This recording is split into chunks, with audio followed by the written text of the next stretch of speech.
18 anos, a Orquestra Unicinos Anchieta contribui para a disseminação da música de concerto entre diferentes públicos. São 4 séries: pop, didáticos, concertos comunitários e mages. Essa última conta com a participação de solistas do Brasil e do exterior. E é para falar mais sobre a trajetória da orquestra, as séries de espetáculos e o lançamento de um novo CD que recebemos aqui no estúdio Evandro Maté, maestro da Orquestra Unicinos Anchieta. Olá, seja bem-vindo. Eu que agradeço. Olá, tudo bem? Tudo bem. Bom, Evandro, para a gente começar, a orquestra, então, ela tem 18 anos já e ao longo dessa trajetória tem muitas parcerias, né? Então, fala um pouquinho para a gente sobre a história desse grupo e essas parcerias.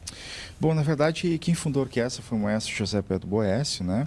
Que faleceu tragicamente em 2004 em um acidente de trânsito. E ele deixou uma semente plantada, tanto no movimento coral Unicinos, quanto na orquestra, quanto no antigo projeto chamado Sinos Acorda, que era um projeto de ensino para crianças.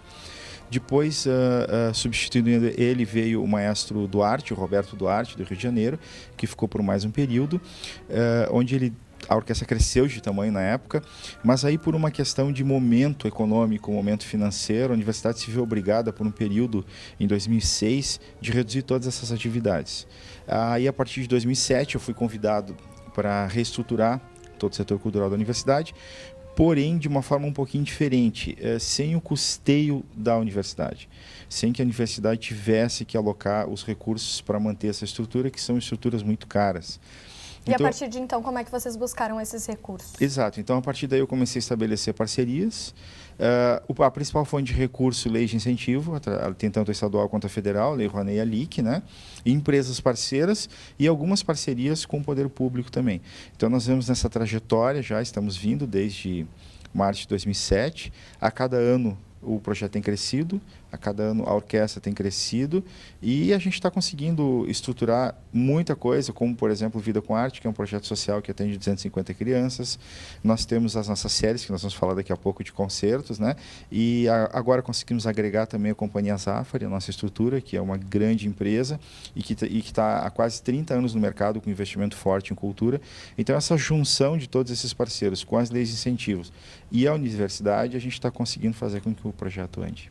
E justamente um dos objetivos, então, da orquestra é levar a música de concerto para quem não tem costume de escutar esse gênero, né? E vocês também trazem diversos tipos de arte, como teatro e dança, para os concertos. E são essas 4 séries, então, que a gente comentou no início da entrevista. Pode contar um pouquinho sobre cada uma delas, Evandro? Exato.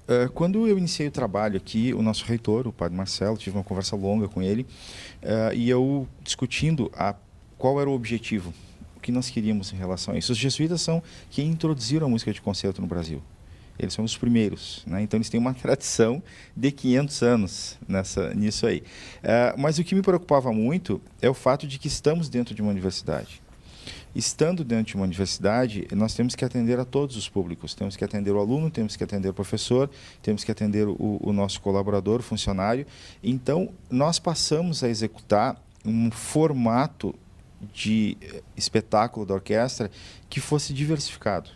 Então, ela tem uma função, a função dela é levar a música de concerto, que são os compositores e toda aquela música que foi escrita para uma formação de orquestra, é uma forma de levar uma cultura diferente do que aquela que a TV aberta tem patrocinado hoje para a nossa população.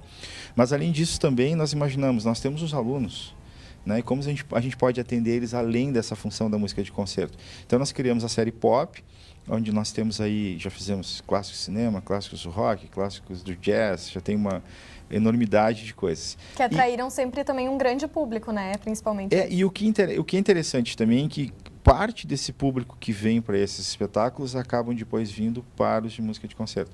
Então a gente começa a criar também uma formação de público em relação a isso. E também a questão das linguagens. Nós gostamos muito de trabalhar diferentes linguagens. Teatro, dança. Esse ano fizemos um balé maravilhoso aqui em São Leopoldo, no Teatro São Pedro. Ópera, que é uma outra linguagem completamente diferente. Já fizemos 4 títulos. A ideia é justamente diversificar para atender os diferentes públicos, sejam eles internos da nossa universidade ou externos. Eu mesma, quando o primeiro concerto da orquestra que eu assisti foi do Clássicos do Cinema, e depois eu fui assistir outros também, sem ser da série pop. E eu assisti o Clássicos do Rock, que eu também gostei, e é bem o que o Evandro falou, né? A gente assiste o primeiro e depois vê como é interessante aquilo e parte para as outras séries, né? Exato. Bom, daqui a pouquinho mais a gente vai falar então sobre a série Imagens, né? Que inclusive hoje à noite tem a apresentação, mas antes disso eu queria que você falasse um pouquinho sobre o lançamento de um CD, né? Então a orquestra em novembro agora vai lançar um novo CD. Fala pra gente um pouquinho sobre esse projeto. Exato. Dentro do nosso planejamento estratégico, porque cultura também tem que ter planejamento estratégico, nós estamos também junto com a universidade fazendo esse planejamento até 2020, né? A nossa ideia é a cada 2 anos lançarmos um título.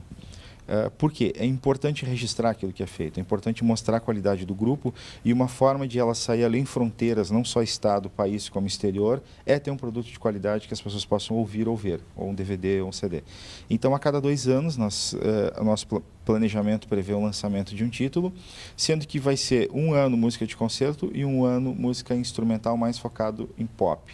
Então, nós tivemos o lançamento, que inclusive ganhamos um prêmio Açorianos no ano passado, que foi o nosso CD com o Spalla da Orquestra de São Paulo, da USESP em São Paulo, violinista italiano, onde nós fizemos vários compositores importantes do repertório de música de cordas, para orquestra de cordas. E agora nós estamos lançando dia 22 de novembro, em Porto Alegre.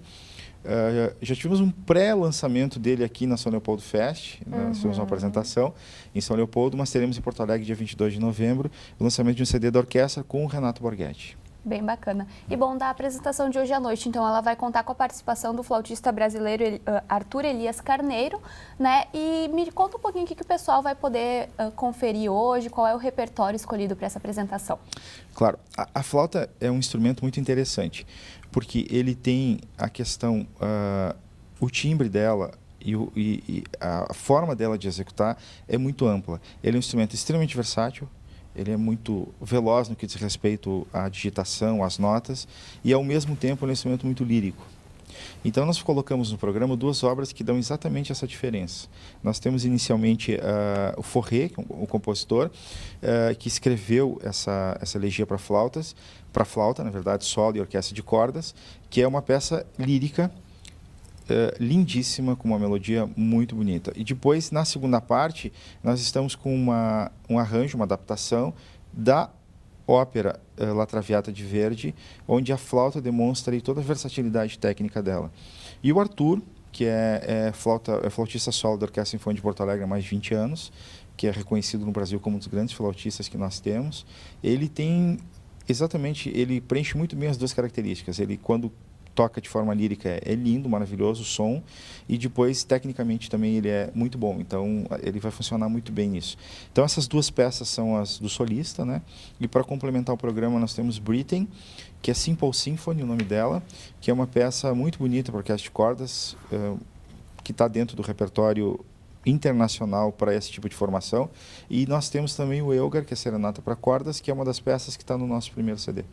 Tá certo. Bom, a gente tem mais informações, né, sobre essa apresentação de hoje à noite. Isso aí. Então, quem quiser conferir a apresentação hoje, é às 8 horas da noite no Teatro do Centro Histórico Cultural, em Porto Alegre, e a entrada é franca. E quem quiser também conferir a agenda da Orquestra Unicinos Anchieta, é só acessar orquestra.unicus.cc. Bom, Evandro, a gente agradece então a sua presença e uma ótima apresentação para vocês hoje à noite. Muito obrigado. Eu que agradeço. Até a próxima.